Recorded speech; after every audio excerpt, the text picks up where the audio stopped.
در از موجگوی هر میدان از دیروز تمرین‌های مشترک نظامیان تاجیکستان و روسیه و ازبکستان ادامه دارد. این مشق‌های حربی در پس منظر پیشرفت طالبان در افغانستان انجام می شود که در آن طرف مرز قرار دارند و در بینشان تاجیکان نیز هستند. در عین زمان امروز در سفارت افغانستان در دوشنبه با حضور گسترده مهاجران افغان به خاطر حمایت از نیروهای امنیتی آن کشور محفل برگزار شد. به تاکید شرکت‌داران روی رسیدن به قدرت از مجروح خشونت و وحشت ناممکن است. در جریان نشست بسیاری از شرکت‌داران جنگ افغانستان را بین المللی عنوان دادند. همکاران ما از سفیر افغانستان درخواست نمودند که این نکته را توضیح بدهد.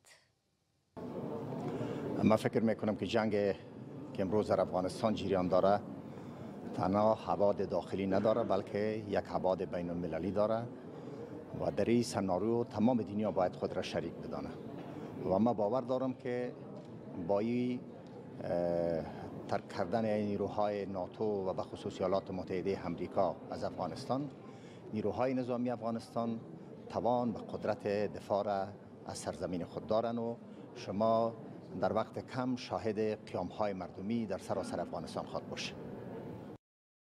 در هر صورت با آغاز بیرونشوی نیروهای پیمان ناتو از افغانستان، طالبان موفق شدند که مناطق زیادی را زیر نظارت خود قرار بدهند.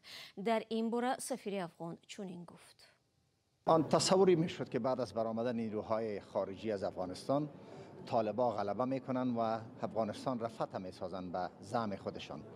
از ساحاتی که افغانستان قوت‌های نیروهای امنیتی محقق نشینی کرده، تقریبا از 72 ساحه به اساس پلان دولت اسلامی افغانستان و نیروهای امنیتی افغانستان دولت تعقیب نشینی کرده.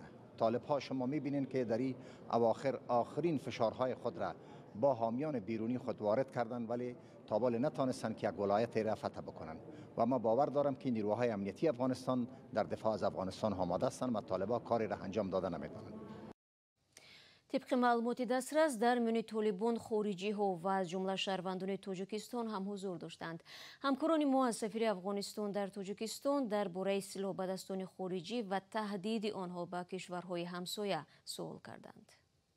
جنگ افغانستان جنگ بین مردم افغانستان نیست بلکه جنگ بین نیروهای مسلح تروریستی در سراسر دنیاست و امروز مردم افغانستان یک سپر مطمئن در برابر تروریست‌های بین المللی شده. بناهن منطقه و همسایه ها نباید در برابر حضور شورشیان خود که در کشورهای دیگه ترینینگ نظامی را دیدن و تربیت شدن به تفاوت باقی مانند و ما باور دارم که در حد نیستند که اونا کار بزرگی را انجام داده بتوانند.